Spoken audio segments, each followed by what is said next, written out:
우리 잘 아는 말씀이시죠? 로마서 1장 17절 말씀. 자, 우리 한 목소리로 같이 한번 읽겠습니다. 자, 시작. 복음에는 하나님의 의가 나타나서 믿음으로 믿음에 이르게 하나니 기록된 바 오직 의인은 믿음으로 말미암아 살리라 함과 같으니라. 아멘. 아멘. 자, 오늘 우리가 함께 읽은 이 말씀 통해서요, 오직 하나님의 은혜로라는 제목으로 오늘 말씀을 같이 나누도록 하겠습니다. 오늘 507주년 종교개혁 기념주일입니다. 우리 마르틴 루터 선생님께서 1517년에 비텐베르크 교회 그 문에다가 이 95개조의 이 반박문을 붙인 이후로 들불처럼 번져갔던 이 종교개혁의 바른 신앙의 물결을 오늘 우리가 기념하는 날입니다. 실제로 그 날은 10월 31일이라고 전해지고 있습니다. 그러나 우리가 마지막 주일에 맞춰서 종교개혁 기념주일을 지키고 있는데요, 아무쪼록 오늘 우리가 말씀을 같이 나누면서 우리의 믿음을 바로 세우고 그리고 우리 자녀 세대들에게도 좋은 믿음을 전달할 수 있는 그런 또 깨달음과 결단들이 이 시간 있기를 소망합니다. 자, 우리 먼저 첫 번째 화면을 같이 한번 보도록 하겠습니다. 자, 그 기독교 역사상 남아있는 이 교회에 남겨져 있는 그림들과 조각상들을 보면은 의미 있고 재밌는 것이 참 많습니다. 여기에 보이는 한 빨간 옷을 입은 남자가 있죠. 이 사람은 크리스토프라는 사람이었대요. 그러니까 뭐 크리스토프 아니면 크리스토포루스, 크리스토포로 뭐 다양한 이름으로, 그러니까 외래어니까 그렇게 이해하시면 되는데, 크리스토포루스라는 사람인데요, 이 사람은 지금의 중동 지역 시리아 인근에서 태어났다고 합니다. 그런데 이 사람은 기골이 장대한 사람이었고 실제로 거인 같은 사람이었다고 해요. 그런데 이 사람은 평소에 어떤 일로 먹고 살았냐면, 사람들, 키가 크니까 사람들을 등에 업고 강물을 건네주면서 이제 그렇게 생계를 이어갔던 사람이라고 합니다. 그런데 이제 맘씨가 좋아서 이 사람들이 어린 사람들이나 아니면은 그 가난한 사람들은 무료로 이 강물을 이렇게 건네주고 했던 그런 사람이라고 해요. 그래서 이 사람이 지금 로마 가톨릭에서는 성인 중에 한 명으로 이제 칭송을 받고 있어요. 그래서 이 사람의 그림이 많이 남아 있고, 또 유명한 스페인의 톨레도 성당 같은 경우에 이 성인의 그림이 그려져 있기도 하고요. 그리고 제가 체코의 까를교라고 그 성인 30명의 조각이 새겨진 다리를 가봤을 때는 사실 몰랐어요. 이것까지는 몰랐는데 거기에도 새겨져 있을 만큼 그 수많은 성인 중에 엄선하고 엄선했을 때 꼭 들어가는, 그러나 우리나라에는 잘 알려지지 않은 성인이 바로 이 성 크리스토포루스라는 바로 이런 성인입니다. 자, 그런데 우리 이 화면을 다시 한번 좀 보여주실까요? 네. 그런데 이 성인의 모습을 보면 등에 누군가가 타고 있어요. 누가 타고 있습니까? 한 어린 아이가 타고 있습니다. 지금 이 장면은 무엇이냐면, 항상 이 크리스토포루스라는 이 성인의 그림과 조각상에는 한 아이를 어깨에 얹고 있는 것이 항상 등장해요. 어느 날 이 크리스토포루스가 이 사람들을 물을 건네주고 이렇게 있을 때 한 작은 아이 한 명을 건네줄 기회가 있었습니다. 그런데 보통 기골이 장대하고 거인이니까 아이 하나쯤 물을 건너게 해주는 건 문제가 아니잖아요. 그런데 이 아이를 안고 업고 물을 건너는데 너무나도 이 안에서 무게감이 느껴지는 거예요. 이 아이가 너무나도 무겁게 느껴진 겁니다. 그래서 이 크리스토포루스가 이 아이한테 묻습니다. 아니 얘야, 너는 누구길래 이렇게 작은 체구에서 이렇게 많은 무게가 느껴지는 거니? 라고 물었더니 이 아이가 뭐라고 대답을 했냐면, 당신은 지금 전 세계를 업고 있기 때문입니다. 이제 이렇게 얘기를 한 거예요. 저 아이가 누구냐면 예수 그리스도였어요. 그러니까 이게 실제로 저 성인에 관한 이야기에서 이 사람이 왜 성인이 됐냐? 가난한 사람들에게 자비를 베푼 것뿐만 아니라 예수님을 업고 강물을 건네줬다는 게 정설로 이제 전해진다는 그런 얘기가 벌어지더라고요. 그러니까 뭡니까?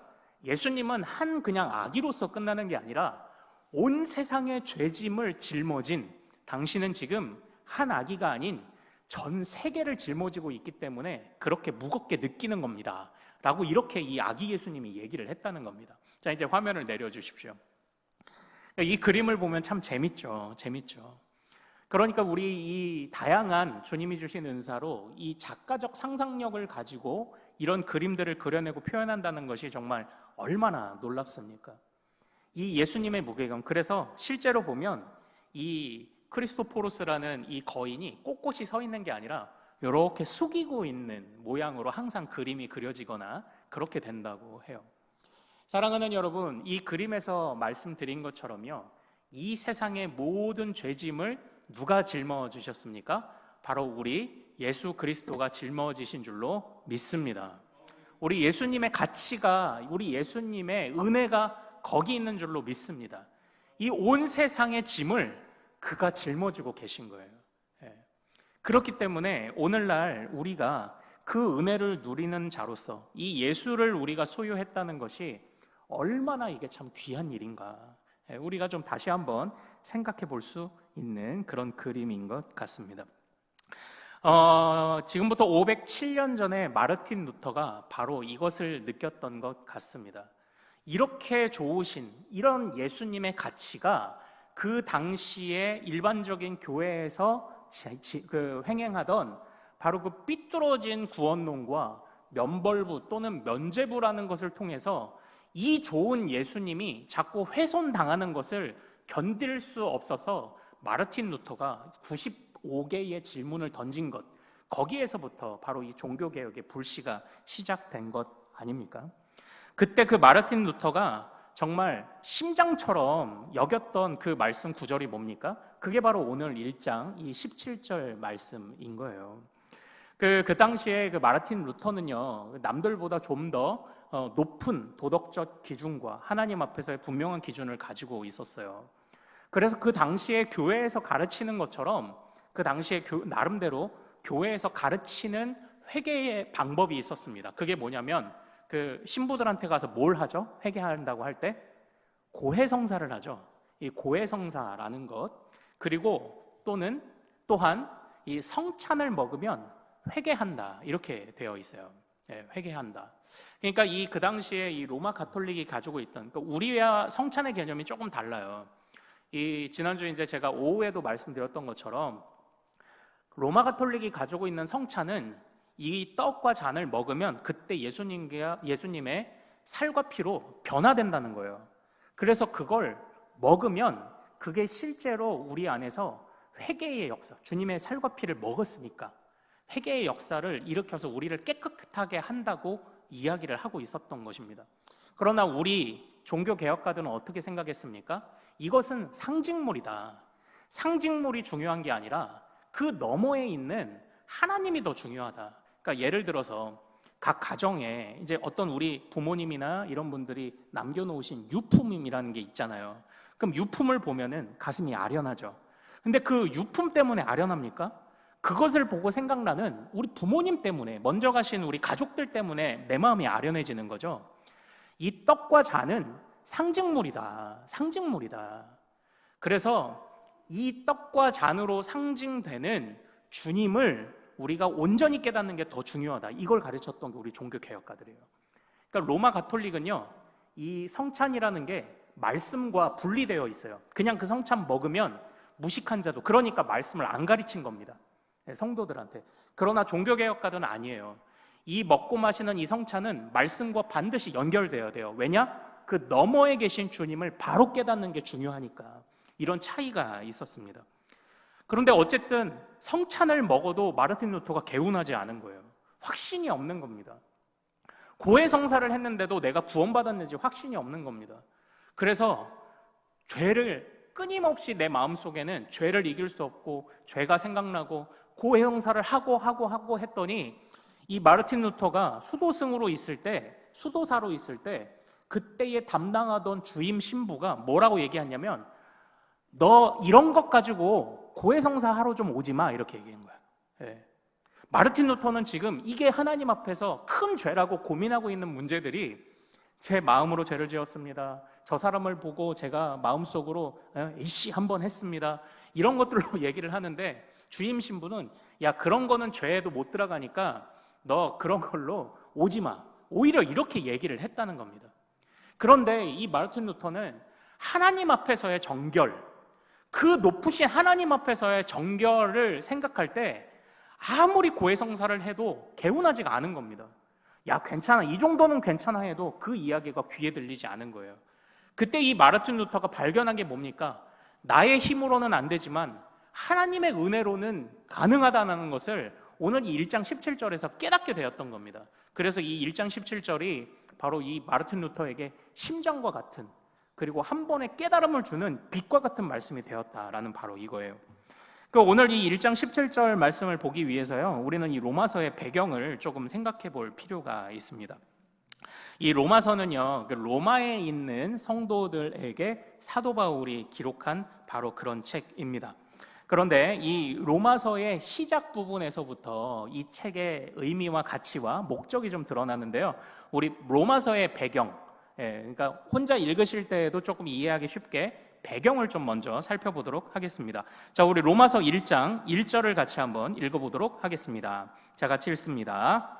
자, 시작. 예수 그리스도의 종 바울은 사도로 부르심을 받아 하나님의 복음을 위하여 택정함을 입었으니 아멘, 이렇게 되어 있죠. 사도 바울이 일반적으로 서신을 쓸 때 이런 식의 편지를 많이 씁니다. 인사말을 많이 씁니다. 그러나 이 로마서에서 더 독특한 점은 뭐냐면, 지금 내가 너희들한테 편지 보내는 내가 누구야? 나는 사도야. 그러니까 내가 너희에게 이런 편지를 보낼 권한과 권리가 있어를 이제 먼저 이야기를 하는데, 이 1절에서 우리가 중요하게 볼 것이 하나 있어요. 예수 그리스도의 종 바울은 사도로 부르심을 받았다예요. 그런데 사도, 그러니까 하나님을, 예수 그리스도를 직접 만난 사도로 부르심을 받았는데, 그때에 무엇 때문에 부르심을 받았다고 이야기합니까? 하나님의 복음을 위하여 택정함을 입은 자다, 이렇게 지금 이야기를 하고 있는 것입니다.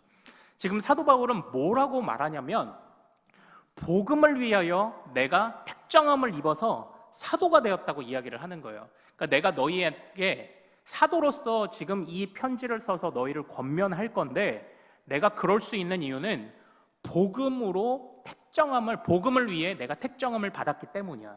그러니까 다시 말하면 복음이 너무나도 놀라운 것인데, 그 복음의 권위에서 내가 사도의 권위를 입었다, 지금 이렇게 이야기를 하는 겁니다.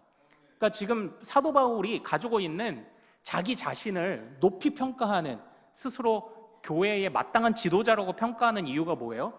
자기 자신이 잘나서가 아니라는 겁니다. 복음이 너무 위대한데 그 위대한 복음을 위해 내가 택함받았기 때문에 내가 너희에게 이런 말할 자격을 가졌다라고 말하고 있는 거예요.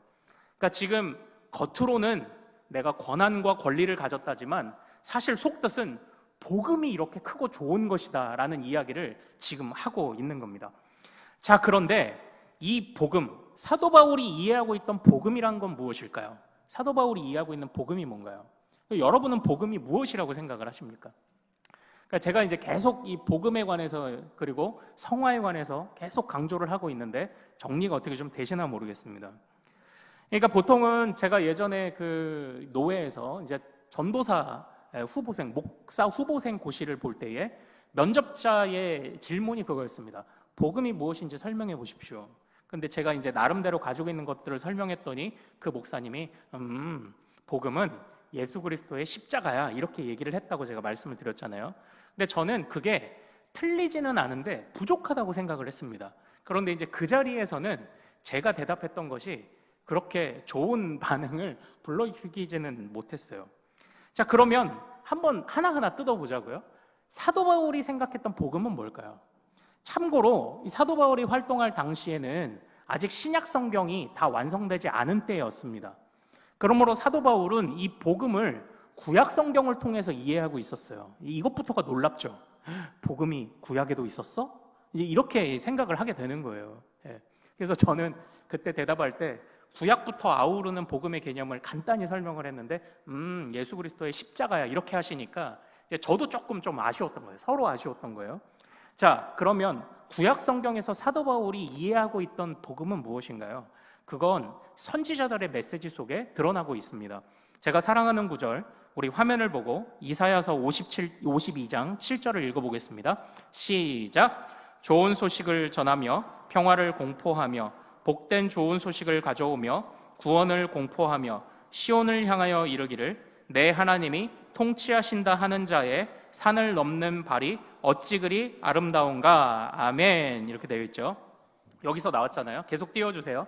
복음 들고 산을 넘는 자들의 발길. 이 찬양 아시죠? 여기서 나왔잖아요. 여기에서 저 좋은 소식이라고 구약에서 언급된 부분을 신약성 구약을 이제 헬라어로 번역할 때 저 부분을 뭐라고 번역했냐면 저걸 복음이라고 번역한 거예요. 유앙겔리온이라고 번역을 한 겁니다. 그런데 저 좋은 소식이 왜 좋은 소식이라고 합니까? 여기에 예수님의 십자가 있나요? 없어요. 예수님의 십자가는 이게 조금 이후에 제가 설명할 텐데 복음이 예수님의 십자가로만 설명되면 좀 부족해요. 복음이 뭐예요? 여기서 복음은 하나님이 다스리신다라는 것이 복음입니다. 지금 이스라엘 백성이 살아가고 있는 시대에는 표면적으로는 애굽 또는 이방인들이 그들을 위협하고 있었어요. 그러나 영적으로는 죄와 사망에 노예된 자들이 가득히 살아가고 있었던 게 바로 우리가 살아가는 이 세상이었습니다. 그런데 죄와 사망도 아니고 이방도 아니고 우상도 아니고 하나님이 우리를 직접 다스리신다. 이것이 무엇입니까? 적군들에게 점령당했던 땅을 하나님의 군대가 밀고 들어오고 있다는 것이 복음이라고 보았던 거예요. 하나님이 오시고 계시다. 하나님이 오시고 계시다. 하나님이 일하시고 계시다. 하나님이 우리를 해방시키셔서 그의 백성 되게 하신다라는 걸 구약에서는 이걸 복음이라고 보았습니다. 그래서 사도 바울, 이제 화면 내려주십시오. 그래서 사도 바울이요, 자신을 생각할 때, 이제 유대인이잖아요. 이제 로마서를 볼 때 계속 그 얘기가 나와요. 나도 유대인인데 나도 할 만큼 했다고 생각했지만 그거 다 헛짓거리였어. 나 진짜 미련한 짓 했어. 근데 내가 그리스도를 만나고 이 복음을 깨달은 뒤로 내가 진짜 자유함을 얻었고, 그런데 게다가 그 좋은 복음을 주실 뿐만 아니라 세상에나 나를 이방인의 사도로 세우셨네. 와, 정말 놀랍다. 이걸 고백하는 게 이게 1절이에요. 이게 1절인 거예요. 예. 하나님께서 다스리실 것이다. 그래서 하나님이 최후의 승리를 하실 것이다. 그 좋은 복음, 나를 해방시키시는 그 복음을 위해 나를 부르셨으니 내가 어찌 감사하지 않을 수 있냐? 그리고 내가 그 권위로 너희들에게 지금 편지한다, 이겁니다. 그런데 여기에서 우리 주님이 다스리시고 회복시키시고 최후 승리할 것을 어떤 방법을 통해 우리 하나님이 이루셨습니까?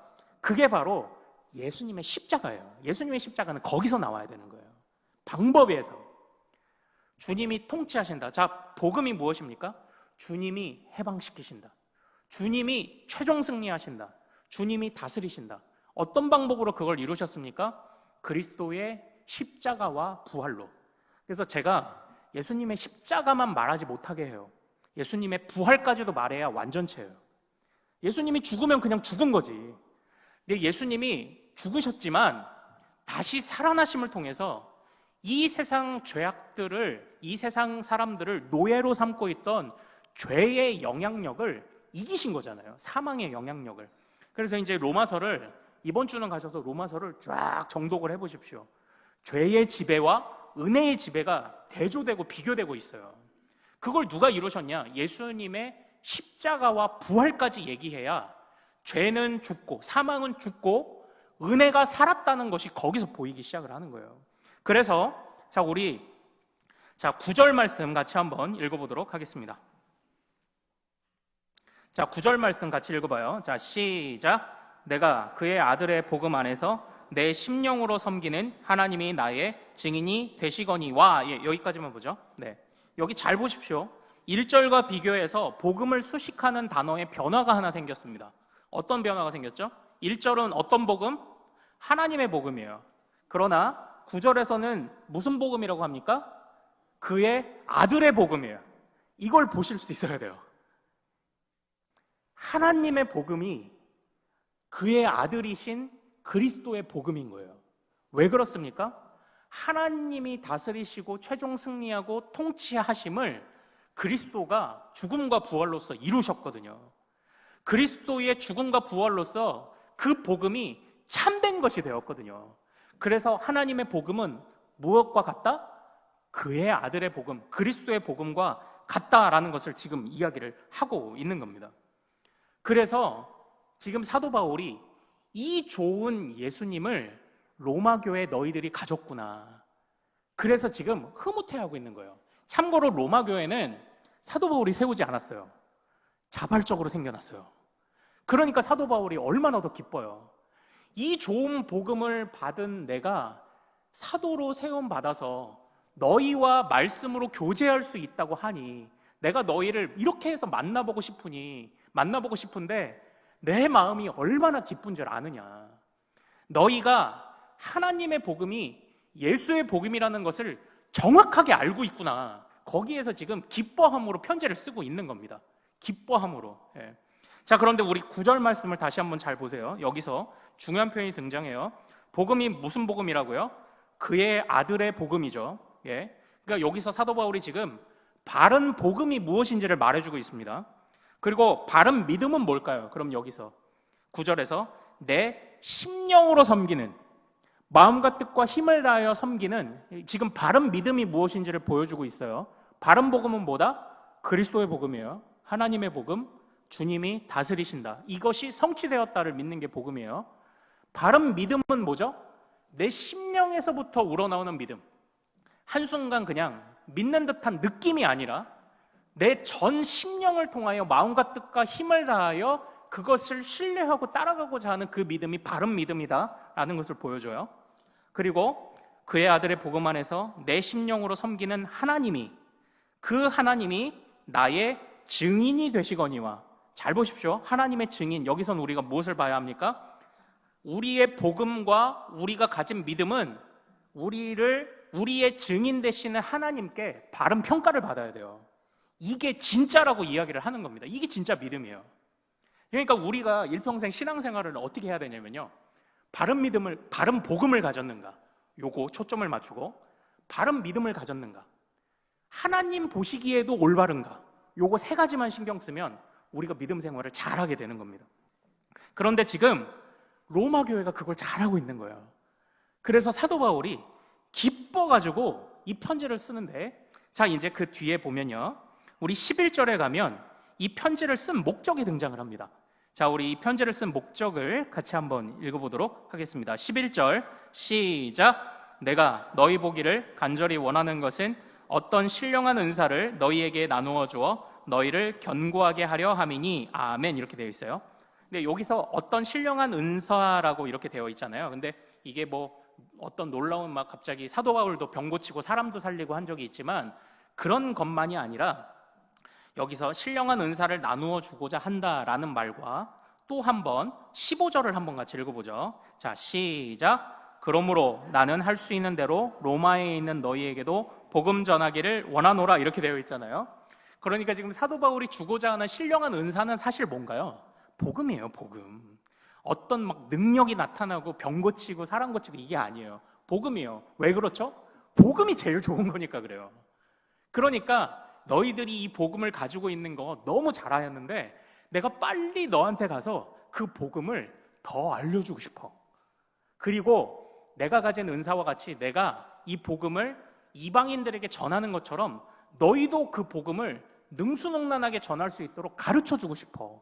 지금 이 이야기를 하고 있는 게 이제 이 사도 바울이 가지고 있었던 바로 그런 그 로마를 향한 이 간절한 마음입니다. 그리고 나서 이제 이 사도 바울이요, 이제 이 마르틴 루터가 빛을 봤다고 하는 이 17절을 통해서요, 정말 이 로마서의 주제요 핵심이 되는 그런 이야기를 해요. 자, 생각해보자. 너나 나나 생각해보면 우리는 자격이 없어. 우리는 진짜 자격이 없어. 근데 하나님이 그 복음을 주셨고 하나님이 우리에게 또 그 믿음도 주셨고. 자, 그래서 우리 17절을 다시 한번 같이 읽어보도록 하겠습니다. 17절. 자, 시작. 복음에는 하나님의 의가 나타나서 믿음으로 믿음에 이르게 하나니 기록된 바 오직 의인은 믿음으로 말미암아 살리라 함과 같으니라. 아멘. 이렇게 돼 있죠. 여기서 우리는 두 가지 표현을 볼 거예요. 하나님의 의와 믿음에서 믿음으로, 믿음으로 믿음에 이른다. 이 두 가지 표현을 오늘 보면 해결이 됩니다. 하나님의 의가 뭔가요? 여러분들이 이 본문을 읽고 이해하실 때 하나님의 의가 뭡니까? 한번 성경에 그냥 적어도 보세요. 이 하나님의 의에 관해서는 이런 의미가 첫 번째로 있습니다. 의로우신 하나님 그 자신. 그러니까 뭐예요? 하나님이 자신을 우리에게 보여주신 거예요. 하나님이 자신을 드러내지 않으시면 어떤 일이 일어납니까? 우리가 복음을 몰라요. 이 좋은 복음을 하나님이 우리에게 자신을 드러내시고 알려주지 않으시면 복음을 모르는 겁니다. 자, 두 번째는 하나님 자신을 드러내시는 것뿐만 아니라 하나님의 의를 통해 우리를 의롭고 깨끗하고 거룩하게 하시는 하나님의 은혜를 말해요. 두 번째. 첫 번째는 하나님 그 자신을 우리에게 알려주셨다. 두 번째는 그 하나님을 닮아갈 수 있도록 우리를 붙잡아 주셨다. 이 두 가지 의미가 있습니다. 그러니까 잘 한번 생각해 보십시오. 하나님의 자신을 드러내지 않으시면 어떤 일이 일어나냐? 우리가 복음을 몰라요.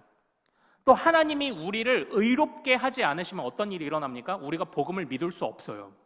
왜냐? 우리는 죄와 사망에 노예된 자들이기 때문이에요.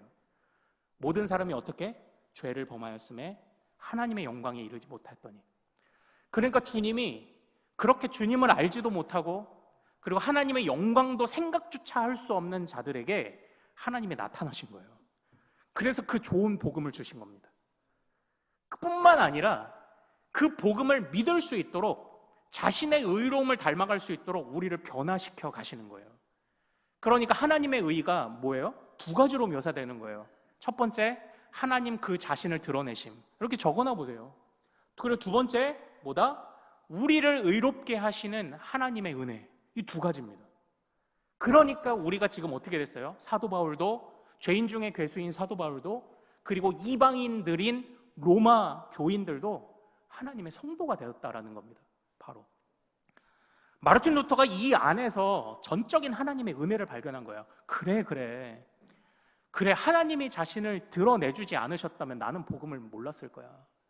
복음을 들어봤어도 지키는 문제는 별개잖아요. 아는 거랑 지키는 거는 별개잖아요. 그런데 주님이 그 의로우심을 나에게 나누어 주시고 담게 하셨기 때문에 내가 이 믿음대로 살 수 있는 거야. 마르틴 루터가 그걸 발견한 거예요.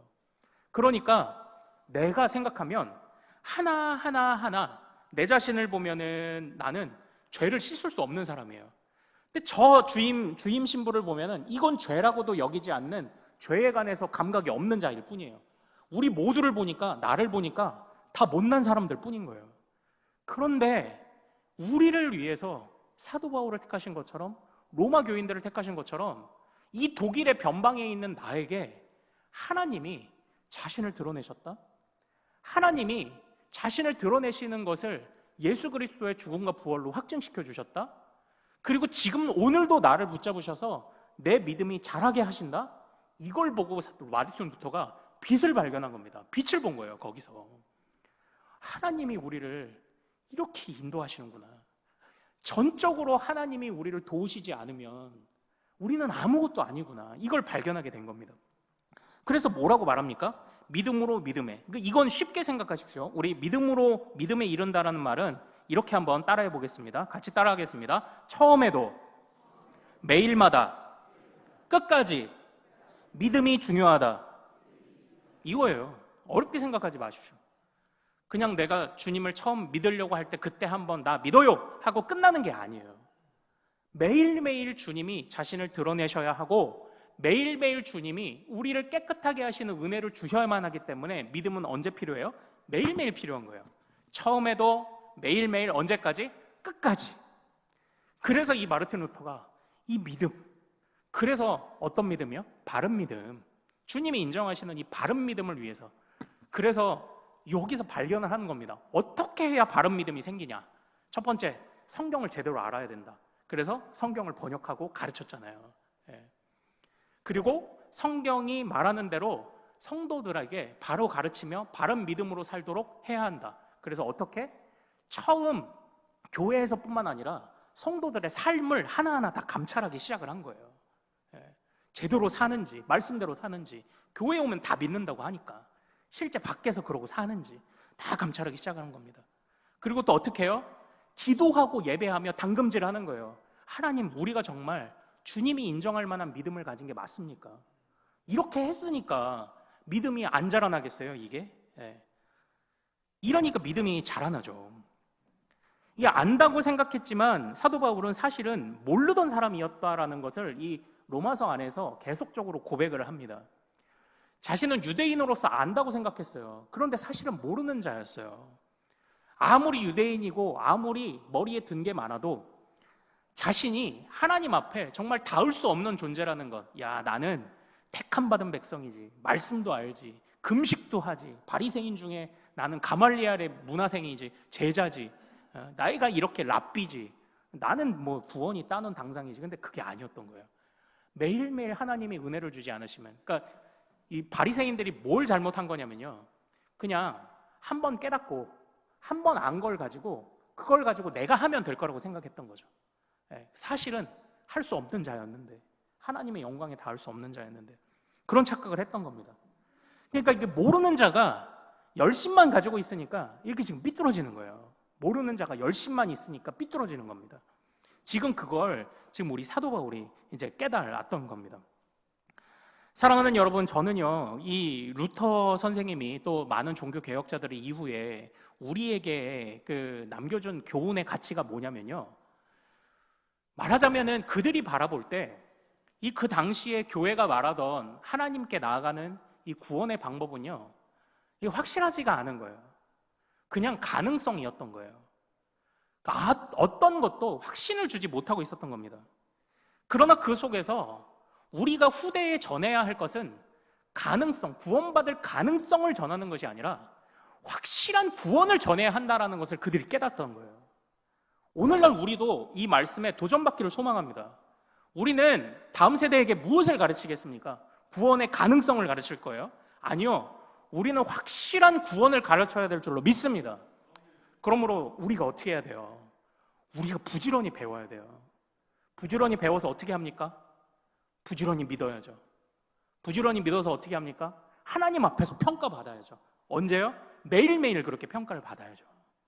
그러면 이 종교개혁의 이 위대한 불씨가 꺼지지 않고 우리 다음 세대에게 계속 전달될 수 있는 것 아닙니까?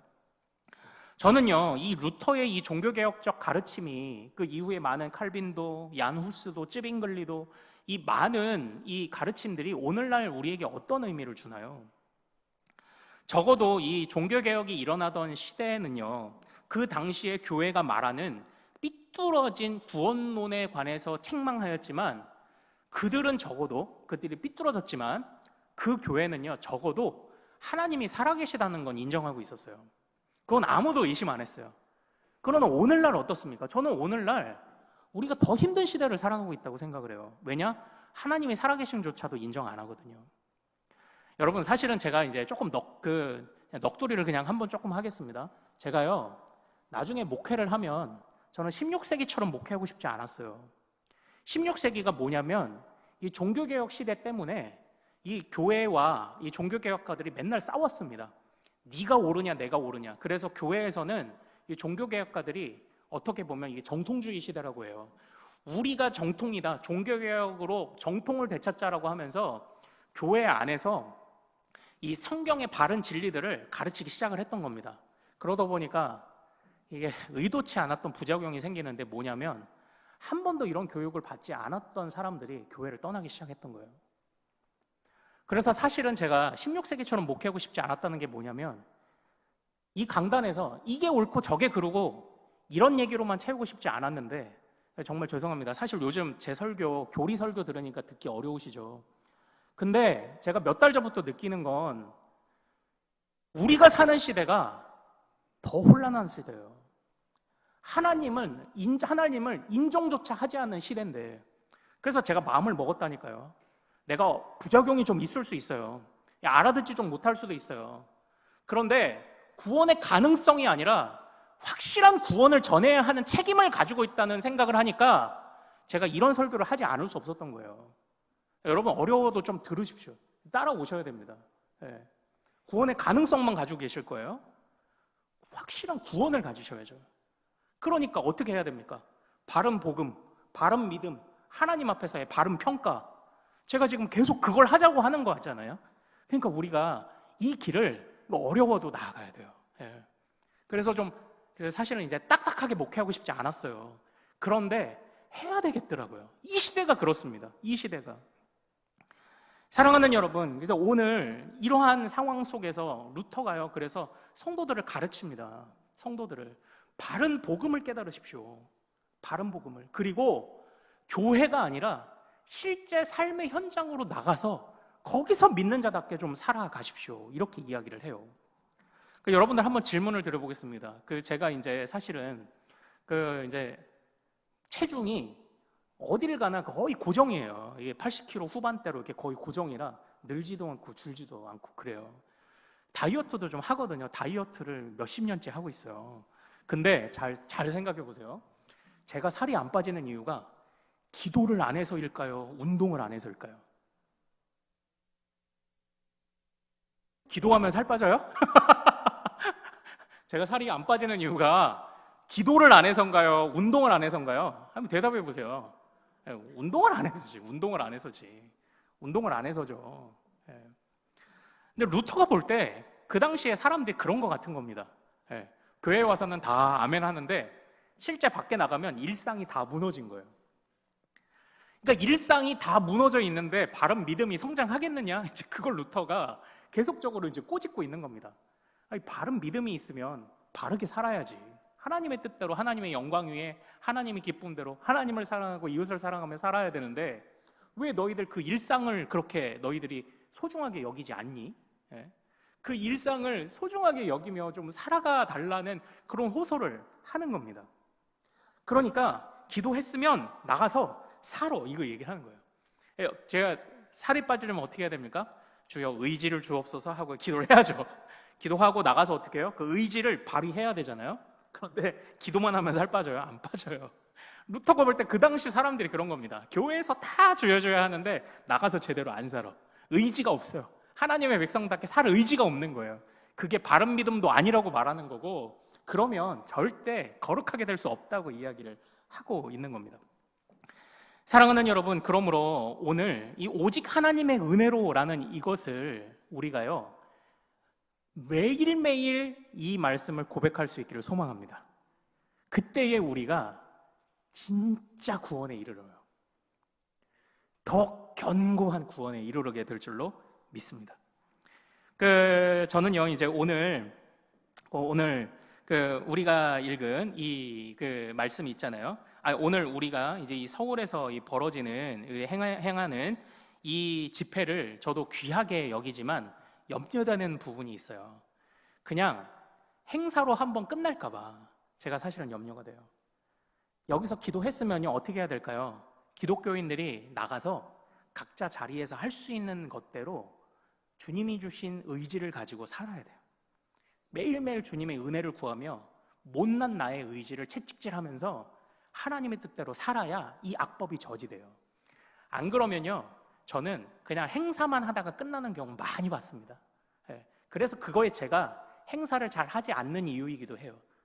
저는요 어디에 가치를 두고 있냐, 평소 우리가 예배 잘 드리고 평소 삶을 잘 살면 사실 이런 집회 필요 없어요. 정치인들, 기독교인들이 정치인의 자신의 초점을 두지 말고 그리스도인의 초점을 두고 정치 잘했다면 이런 거 안 해도 돼요. 못하니까 이런 걸 하는 겁니다. 일상에서 하나님의 은혜를 구하지 않고 제대로 못 믿으니까 이런 걸 하는 거예요. 그래서 제가 안타까운 겁니다. 그래서 이런 거 해야 되죠. 안 되니까 해야 돼요. 그러나 그 이유가 더 중요한 것 아닙니까?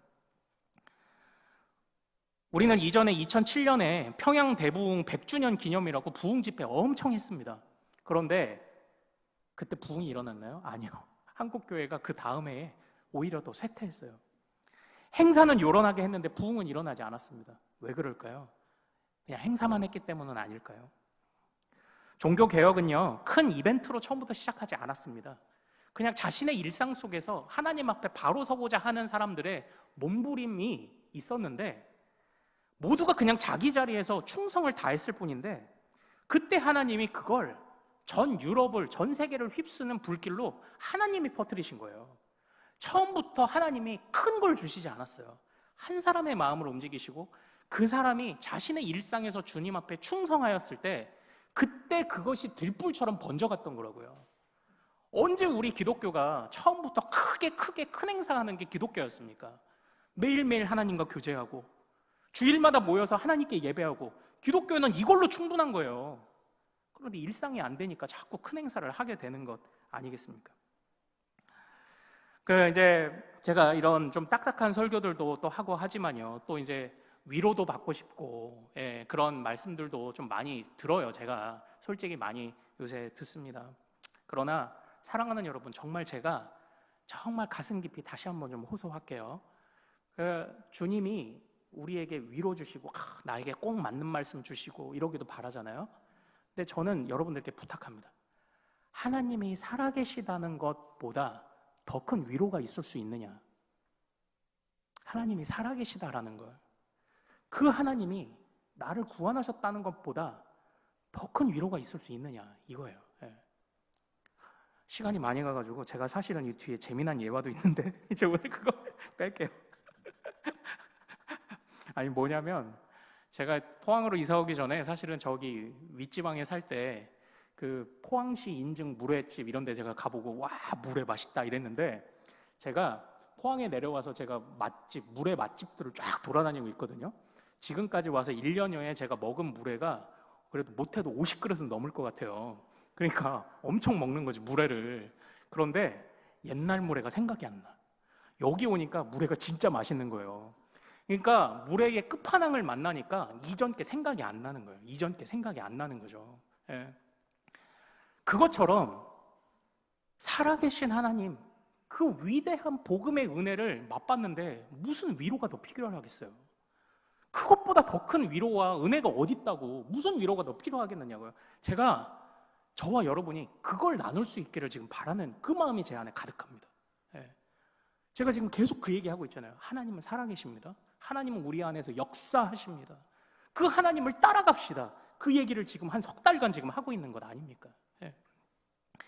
사랑하는 여러분, 우리는요 처음부터요 큰 거 하려고 하지 말고요, 매일매일 일상에서 하나님의 은혜를 붙잡기를 소망합니다. 그때 하나님의 놀라운 역사, 우리를 더 단단하게 하시고 우리를 위로하시고 흔들리지 않게 하시고 구원의 가능성이 아니라 확신하는 구원을 주시는 하나님의 은혜를 우리가 충만히 누리게 될 줄로 믿습니다. 우리 이렇게 신앙생활 하자고요. 자꾸 돈 들이고 에너지 들이고 그래서 큰 행사하려고 하지 말고 매일 예배드리고 매일 교제하고 그것만 잘하면 그런 거 행사 필요 없어요. 우리가 그 기본만 좀 잘할 수 있는 우리 큰스교회 되기를 소망합니다. 시간이 많이 가서 제가 기도하고 마칠 텐데요, 그때 우리 헌금 우리 강단으로 주님께 올려주시기를 소망합니다. 제가 바로 기도하고 축도하겠습니다. 고마우신 아버지 하나님, 감사합니다. 하나님, 정말 우리 주님 앞에서 바로 서고자 하는 우리 믿음의 선배들을 우리에게 허락하셔서 구원의 가능성이 아니라 확실한 믿음을 우리에게 주신 것을 감사드립니다. 하나님 아버지, 우리도 다음 세대에게 그 확실한 믿음을, 확실한 구원을 전달하기를 원합니다.